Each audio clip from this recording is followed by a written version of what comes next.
तो राधे राधे साथियों, और ये हमारी वीकली करंट अफेयर्स की क्लास है। इस साल की ये पहली क्लास है वीकली करंट अफेयर्स वाली, यानी कि 2025 में जनवरी मंथ का ये हमारा पहला वाला वीक हम इसमें कवर करेंगे। पहले वाले वीक का पहला वाला पार्ट है। तो चलिए स्टार्ट करते हैं क्लास को बिना टाइम वेस्ट करें। तो पहला ही इंपॉर्टेंट प्रश्न है ये आपके सामने रहा, देश का पहला ग्लास ब्रिज ये कहां पर बनाया गया है? तो याद रखेंगे आप, तमिलनाडु में बनाया गया है। और इसकी लंबाई याद रख लो 77 मीटर है, चौड़ाई में अगर देखोगे तो 10 मीटर है। तो अब जो टूरिस्ट लोग हैं ये कन्याकुमारी के तट पर जो विवेकानंद रॉक मेमोरियल है उससे सीधे 33 फुट ऊंची जो तिरुवल्लुवर की प्रतिमा है वहां तक पहुंच सकते हैं इस ब्रिज के जरिए। इसमें 37 करोड़ रुपए खर्च हुए हैं। अच्छा, तिरुवल्लुवर प्रतिमा की अगर हम बात करते हैं तो ये भी फैक्ट ध्यान रखने वाला है कि ये तमिलनाडु के कन्याकुमारी में विवेकानंद रॉक मेमोरियल के पास एक चट्टान पर स्थित है। एक बार एग्जाम में ये भी प्रश्न आ चुका है, विवेकानंद रॉक मेमोरियल कहाँ पर है? याद रखेंगे कन्याकुमारी में ही है। और ये जो प्रतिमा है इसका नाम रखा है बुद्धि की प्रतिमा, 133 फुट ये ऊंची है। तो ये फैक्ट भी ध्यान रखना। अगला प्रश्न देखते हैं। फिर अगले में पूछ रहे हैं कि सैयद किरमानी ने अभी अपनी ऑटोबायोग्राफी को लॉन्च किया है, किस नाम से? तो आंसर होगा स्टम्प्ड नाम से। तो भारत की 1983 वर्ल्ड कप की विजेता टीम के विकेट कीपर थे सैयद किरमानी, और अभी इन्होंने ही अपनी ऑटोबायोग्राफी को लॉन्च किया है। इसका नाम स्टम्प्ड रखा है। तो इसमें उन्होंने अपने जीवन और क्रिकेट करियर के बारे में बताया है। और किरमानी के साथ देवाशीष सेन गुप्ता और दक्षेश पाठक भी इस बुक के लेखक है, उन्होंने भी इसको लिखा है। तो इनका नाम याद रखना कि इसकी ऑटोबायोग्राफी क्या है, स्टम्प्ड है। फिर अगले बड़े काम का क्वेश्चन है आपके लिए कि अभी किस आईआईटी ने दर्द रहित इंजेक्शन के लिए सुई रहित शॉक सिरिंज डेवलप की है? तो सही उत्तर हो जाएगा आईआईटी बॉम्बे। इंजेक्शन लगाने जाते हो, अगर आपको इंजेक्शन लगाने से डर लगता है तो अब नहीं लगेगा, क्योंकि अभी तक जो हम इंजेक्शन लगाते हैं उसमें सुई का इस्तेमाल होता है। जब ये चुभती है तो हमें दर्द होता है, लेकिन अब आईआईटी बॉम्बे ने ऐसी सिरिंज तैयार कर ली है कि बिना सुई के ही आपके इंजेक्शन लग जाएगा, आपको पता भी नहीं लगेगा। शॉक वेव की सहायता से, शॉक वेव्स का उसमें इस्तेमाल होगा। इतना सा आप ध्यान रख लो ये लाइन, ठीक है। तो किसने तैयार किया? याद रखेंगे आईआईटी बॉम्बे ने। फिर अगले में पूछ रहे हैं अभी भारतीय सेना ने कहां पर छत्रपति शिवाजी महाराज जी की प्रतिमा का अनावरण किया है? तो याद रखेंगे आप, लद्दाख में किया है। लद्दाख में पेकोंग झील के किनारे भारतीय सेना ने 14,300 फीट की ऊंचाई पर छत्रपति शिवाजी महाराज जी की प्रतिमा का भी अनावरण किया है। और छत्रपति शिवाजी भारतीय नौसेना का जनक भी इनको माना जाता है। मराठा साम्राज्य की स्थापना इन्होंने की थी। अगला देखते हैं।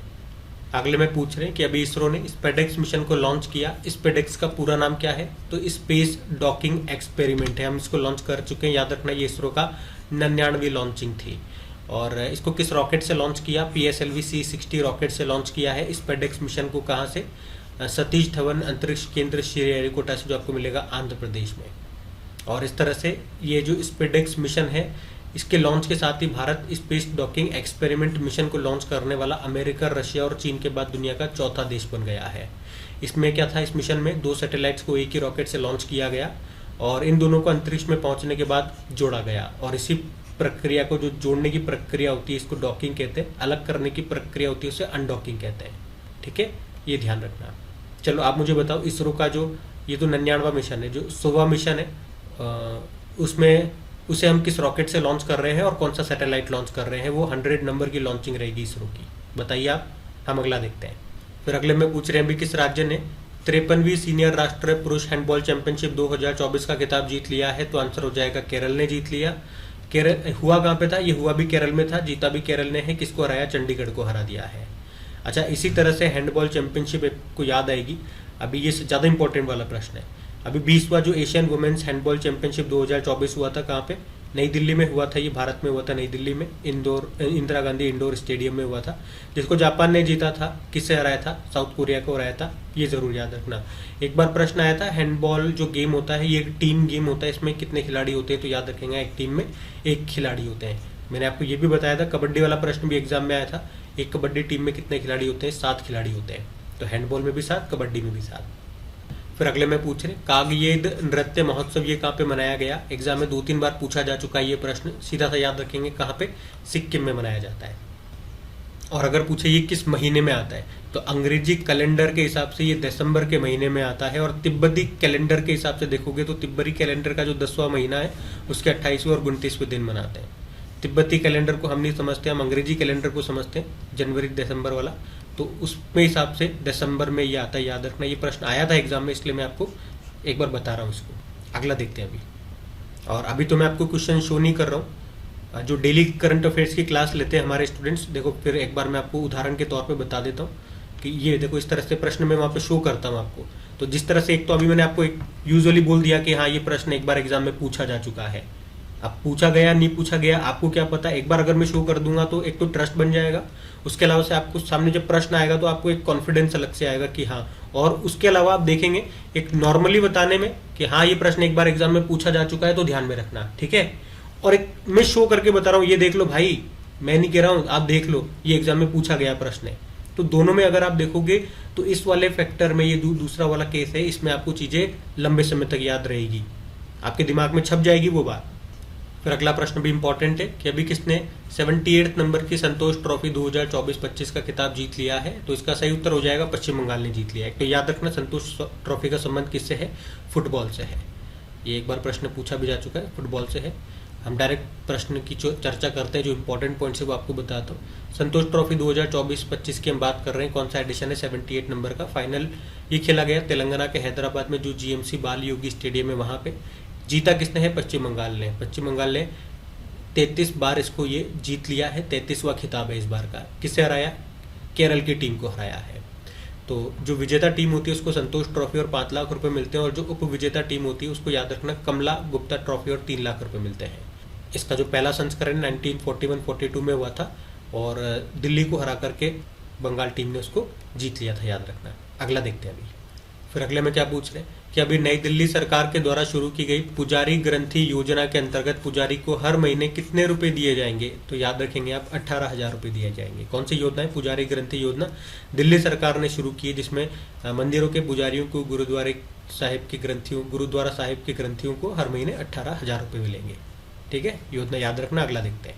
फिर एक प्रश्न यह है कि अभी एनिमल एक्सचेंज प्रोग्राम के तहत मध्य प्रदेश से 15 बाघों को किस राज्य में भेज दिया जाएगा। तो उड़ीसा, राजस्थान और छत्तीसगढ़ में। तो अभी मध्य प्रदेश सरकार ने घोषणा की है कि एनिमल एक्सचेंज प्रोग्राम के तहत हम मध्य प्रदेश से 15 बाघों को ट्रांसफर करेंगे उड़ीसा, राजस्थान और छत्तीसगढ़ में। और मध्य प्रदेश से कहाँ से जाने वाले हैं, तो Panna tiger reserve, Bandhavgarh tiger reserve और जो पेंच टाइगर रिजर्व है वहां से भेजे जाएंगे। 3 राज्यों में भेजेंगे, तीनों के नाम याद रखना। क्यों भेज रहे हैं, उद्देश्य क्या है, भारत में बाघों की, टाइगर की आबादी को बढ़ाना। और जो टाइगर रिपोर्ट 2023 आई थी उसमें बताया था कि भारत में टोटल टाइगर 3167 है, जिसमें से सबसे ज्यादा मध्य प्रदेश में है 785। और टाइगर से याद आएगा अभी आपको कि भारत का नवीनतम जो टाइगर रिजर्व है वो मध्य प्रदेश का ही है, रातापानी टाइगर रिजर्व। ये मध्य प्रदेश का तो 8वां है और देश का 57 नंबर का है, ये पॉइंट भी ध्यान में रखना। फिर अगले में पूछ रहे हैं अभी राजस्थान सरकार ने कितने नवनिर्मित जिलों और संभागों को समाप्त कर दिया है। तो 9 जिलों और 3 संभागों को समाप्त कर दिया। तो राजस्थान में जब अशोक गहलोत की सरकार हुआ करती थी, वो कांग्रेस की सरकार थी 2023 में, उन्होंने 17 नए जिले और 3 नए संभाग बनाए थे। और अभी बीजेपी की सरकार आ गई है, भजन लाल शर्मा की सरकार है, और उन्होंने उनमें से 9 जिलों और 3 संभागों को समाप्त कर दिया है, इतना ध्यान में रखना। अब यहाँ पे 3 ये वाले जो संभाग है वो समाप्त हो गए, बाकी के 7 ये वाले रह गए हैं। राजस्थान वाले स्टूडेंट्स दे सकते हैं एक बार। हम अगला प्रश्न की ओर बढ़ते हैं। फिर अगले में पूछ रहे हैं भी 18वां हाथी और पर्यटन महोत्सव का आयोजन ये कहाँ पर किया गया। तो ये किया गया नेपाल में, ठीक है। और एक तो ये याद रख लेना अभी हाथी और पर्यटन महोत्सव मनाया गया नेपाल में। उसके अलावा अभी नेपाल में तामू लोसार महोत्सव भी मनाया गया है। तामू लोसार को अंग्रेजी में ऐसे लिखेंगे। हर नए साल के दिवस पर या नए साल के रूप में जो वहाँ के गुरुंग समुदाय है उसके द्वारा इस महोत्सव का आयोजन किया जाता है। वैसे ये जो गुरुंग समुदाय है हमारे नॉर्थ ईस्ट स्टेट्स में भी पाए जाते हैं, मुख्य रूप से सिक्किम में। तो सिक्किम में भी आप कह सकते हो ये दिवस मनाया जाता है, क्योंकि इसी तरह का एक प्रश्न एग्जाम में पूछा गया था। तो मैं आपको दिखा देता हूँ, मेरे पास क्वेश्चन होगा। तो एक तो ये प्रश्न पूछा था कौन मनाता है, तो यहाँ पे आप देखोगे गुरुंग समुदाय हो गए। और इसी तरह से ये पूछा है, कहाँ गया द साइन, हाँ यही वाला प्रश्न देखो, सिक्किम पूछा है। सिक्किम में किस समुदाय के द्वारा ये तामू लोसार महोत्सव मनाया गया। तो सिक्किम में ही मनाया जाता है, ध्यान रखना। अगले प्रश्न की ओर बढ़ते हैं। फिर अगले में पूछ रहे हैं भाई दुनिया की सबसे तेज 400 किलोमीटर प्रति घंटे की रफ्तार से चलने वाली हाई स्पीड बुलेट ट्रेन के प्रोटोटाइप जिसका नाम है CR450 इसको लॉन्च किया गया। तो आंसर हो जाएगा चाइना ने। प्रोटोटाइप का मतलब क्या होता है, प्रोटोटाइप का मतलब होता है कोई फाइनल प्रोडक्ट आने के पहले एक मॉडल तैयार किया जाता है, एक नमूना उसके सामने लाया जाता है कि भैया इस तरह का ये मॉडल बनेगा, देख लो इसमें कोई कमियां हो तो बता दो, एक बार इसकी टेस्टिंग भी हम उसके थ्रू कर लेते हैं। तो इस तरह का ये प्रोटोटाइप अभी चाइना ने लॉन्च किया है। ये यहाँ की next generation high speed bullet train है, CR450 इसका नाम है। नॉर्मल जो स्पीड पे ये चलेगी वो 400 किलोमीटर प्रति घंटे के हिसाब से चलेगी, ध्यान रखना ये। अगला देखते हैं। फिर अगले में पूछ रहे भी वैश्विक परिवार दिवस कब मनाया गया। ग्लोबल फैमिली डे याद रखना 1 जनवरी को मनाया जाता है। 1 जनवरी को DRDO दिवस भी होता है, ठीक है, ये दोनों याद रखना 1 जनवरी से। अगला देखते हैं। फिर अगले में पूछ रहे हैं भी केंद्र सरकार ने किस राज्य के भूस्खलन को गंभीर प्रकृति की आपदा घोषित किया है, तो आंसर हो जाएगा केरल में। तो अभी केरल के वायनाड में जो भूस्खलन हुआ था उसके कारण बहुत लोगों की जान चली गई थी और वो भी उसी को केंद्र सरकार ने गंभीर प्रकृति आपदा घोषित कर दिया है। तो ऐसा करने से होता क्या, ऐसे करने से राशि प्रदान की जाती है, तो अब राज्य सरकार को राष्ट्र सहायता प्रदान की जाएगी। फिर अगले प्रश्न में पूछ रहे हैं UIDAI के नए CEO कौन बन गए हैं, तो सही उत्तर हो जाएगा भुवनेश कुमार बन गए हैं। UIDAI का फुल फॉर्म क्या होता है, unique identification authority of India. अब एक तो ये नाम याद रख लेना, भुवनेश का नाम, और उन्होंने किनका स्थान लिया ये भी आप देख लो, अमित अग्रवाल का स्थान लिया है। ये जो भुवनेश कुमार है UIDAI के तो CEO बने ही है, साथ में ये इलेक्ट्रॉनिक्स एंड IT मिनिस्ट्री के भी अतिरिक्त सचिव बने रहेंगे, ये भी ध्यान में रख लेना। UIDAI की स्थापना 2009 में होती है, किस मंत्रालय के अंतर्गत आता है, ये प्रश्न एग्जाम में आ चुका है। इलेक्ट्रॉनिक्स एंड IT मिनिस्ट्री के अंतर्गत आता है। ये आपका जो आधार कार्ड होता है इसी को यही जारी करता है। पहली बार आधार 2009 में आया था। UIDAI के पहले अध्यक्ष भी याद रख लो, नंदन नीलेकणी है, ठीक है। तो भुवनेश कुमार का नाम ध्यान रखें। अगला प्रश्न देखते हैं। फिर अगले में पूछ रहे हैं अभी फिडे विश्व ब्लिट्ज चैंपियनशिप में आर वैशाली ने कौन सा पदक जीता है, तो यहाँ पे इन्होंने ब्रोंज मेडल जीता है। तो भारत की चेस प्लेयर है आर वैशाली, और अभी 2024 में जो फिडे विश्व ब्लिट्ज चैंपियनशिप हुआ उसमें वुमेन कैटेगरी में इन्होंने ब्रोंज जीता है। तो ब्रोंज जीता है, लेकिन फिर भी इंपॉर्टेंट प्रश्न, क्योंकि इस तरह का प्रश्न मैंने आपको बताया था डेली करंट अफेयर्स वाली क्लास में कि एग्जाम में आया था, तो ध्यान रखना पड़ेगा आपको। गोल्ड किसने जीता वुमेन्स कैटेगरी में, चाइना की खिलाड़ी है, वो हमारे एग्जाम में नहीं आएगा। ये वाला भारतीय का नाम पूछेंगे, ठीक है। ये तो लेकिन हमने वुमेन कैटेगरी में बात कर ली। अगर मेंस कैटेगरी में आप बात करोगे तो ऐसा देखने को मिला इतिहास में पहली बार कि इस चैंपियनशिप में, कौन सी, वर्ल्ड ब्लिट्ज चैंपियनशिप में इतिहास में पहली बार देखा गया कि 2 खिलाड़ियों को विजेता घोषित किया गया। मैग्नस कार्लसन को, जो कि आप जानते हो नंबर 1 प्लेयर है, नॉर्वे के हैं, और एक रशिया के हैं इयान नेपोमनियाचचिन, दोनों को संयुक्त रूप से विजेता घोषित किया गया है, ठीक है। और ये चैंपियनशिप हुई कहाँ पे थी, अमेरिका के न्यूयॉर्क में हुई थी। और इसी के कुछ समय पहले ही जो वर्ल्ड रैपिड चैंपियनशिप 2024 हुई थी उसमें वुमेन कैटेगरी में गोल्ड हमारी भारतीय ने जीता था, कोनेरू हम्पी ने जीता था। तो वो तो मोस्ट इंपॉर्टेंट है ही प्रश्न, वो तो आपको याद रखना ही है, तो ये भी याद रखना बाकी आर वैशाली वाला। अगला प्रश्न देखते हैं। फिर अगला प्रश्न भी इंपॉर्टेंट है कि अभी कितने खिलाड़ियों को मेजर ध्यानचंद खेल रत्न पुरस्कार 2024 से सम्मानित किया गया, तो इसका सही उत्तर हो जाएगा 4 को। वो 4 खिलाड़ी कौन कौन से हैं, तो डी गुकेश है जिनका संबंध चेस से है, हरमनप्रीत सिंह हॉकी प्लेयर है, प्रवीण कुमार पैरा एथलीट, और मनु भाकर शूटर है। इन चारों को इस बार यानी कि 2024 के मेजर ध्यानचंद खेल पुरस्कार से सम्मानित किया गया है। ये नाम याद रखने हैं, इनके खेल क्षेत्रों के जो जिनका खेल है वो भी याद रखना है। मेजर ध्यानचंद खेल रत्न पुरस्कार की अगर हम बात कर लें तो पहली बार ये 1991-92 में दिया गया था विश्वनाथन आनंद को, चेस प्लेयर है, और पहले इसको राजीव गांधी खेल रत्न के नाम से जानते थे। फिर 2021 से मेजर ध्यानचंद जी जो महान हॉकी प्लेयर है उनके नाम पे इसका नाम रख दिया गया। लास्ट इसको 2023 में 2 बैडमिंटन प्लेयर है, सात्विक साईराज और चिराग शेट्टी को ये मिला था, ठीक है। तो 25 लाख रुपए की इसमें पुरस्कार राशि दी जाती है, ये पॉइंट भी आप ध्यान रखना। फिर अगले में पूछ रहे हैं कि वो फ्रांसीसी भारतीय संस्कृत विद्वान थे डॉक्टर पियरे सिल्वेन, जिनका भी निधन हो गया। पूछ रहे हैं उन्हें किस वर्ष पद्मश्री से सम्मानित किया गया था, भारत का चौथा सर्वोच्च नागरिक सम्मान, तो आंसर हो जाएगा 2024 में ही, इसलिए प्रश्न हमारे लिए ज़्यादा इंपॉर्टेंट रहेगा। तो नाम याद रखना डॉक्टर पियरे सिल्वेन, फ्रांसीसी भारतीय संस्कृत विद्वान थे ये, फ्रांस में इनका जन्म हुआ था, और अभी 2024 में उनको पद्मश्री से सम्मानित किया गया। फिर अगले में पूछ रहे हैं कि वन पारिस्थितिकी तंत्र को हरित सकल घरेलू उत्पाद से जोड़ने वाला पहला राज्य ये कौन सा बन गया है, तो आंसर हो जाएगा छत्तीसगढ़ बन गया है।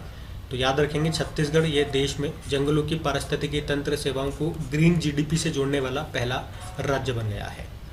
इसका मतलब क्या हो गया, अब जंगलों से मिलने वाले जो भी लाभ है, जैसे कि वातावरण को ठंडा करते हैं, वो मिट्टी की गुणवत्ता को बनाए रखते हैं, पानी को साफ करते हैं, पेड़ों के जरिए ऑक्सीजन मिलती है, कार्बन डाइऑक्साइड को सोख लेते हैं, तो ये सब फायदे उनसे होते हैं। कुछ और भी बहुत सारे फायदे होते हैं। तो अब इन सभी सेवाओं का सही तरीके से मूल्यांकन किया जाएगा ताकि भविष्य में हमारी योजनाएं बेहतर बन सके और पृथ्वी को सुरक्षित रखा जा सके। छत्तीसगढ़ का 44% ये जो क्षेत्र है वो वन से ढका हुआ है, जो कि लाखों लोगों के आजीविका का आधार है। तो ध्यान रखेंगे छत्तीसगढ़ इसका आंसर होगा। फिर एक ये प्रश्न आपसे पूछा था, वाव थर्राद ये किस राज्य का 34वां नया जिला बन गया है? गुजरात का नया जिला बन गया है। और किस जिले से अलग होकर के? तो बनासकांठा से अलग होकर के ये नया बना है वाव थर्राद। ये आपको ध्यान रखना है, गुजरात का 34वां नया जिला है ये। अगला देखते हैं। फिर अगले में पूछ रहे हैं कि दुनिया की सबसे बुजुर्ग ओलंपिक गोल्ड मेडलिस्ट एग्नेस कैलेट का निधन हो गया, वे किस देश से थी? तो याद रखेंगे वो हंगरी से थी। दुनिया की सबसे बुजुर्ग ओलंपिक मेडलिस्ट थी हंगरी से, नाम था एग्नेस कैलेटी। अभी 103 वर्ष की उम्र में उनका निधन हो गया। 1952 के हेलसिंकी ओलंपिक में जिम्नास्टिक में किस खेल से पूछे तो जिम्नास्ट थी वो। उन्होंने इस 1952 के हेलसिंकी ओलंपिक में 1 गोल्ड समेत टोटल 4 मेडल, और 1956 में जो मेलबर्न ओलंपिक हुए थे उसमें 4 गोल्ड समेत टोटल 6 मेडल जीते थे, लेकिन अभी इनका निधन हो गया। दुनिया की सबसे बुजुर्ग ओलंपिक मेडलिस्ट थी, इसलिए प्रश्न हमारे लिए इंपॉर्टेंट रहेगा, याद रखना। अगला देखते हैं। फिर अगले में पूछ रहे हैं अभी संस्कृत उत्सव 2024 ये कहाँ पर शुरू हुआ? तो आंसर हो गया उत्तर प्रदेश में। उत्तर प्रदेश में मनाया जाता है संस्कृत उत्सव, ये आपको ध्यान रखना है।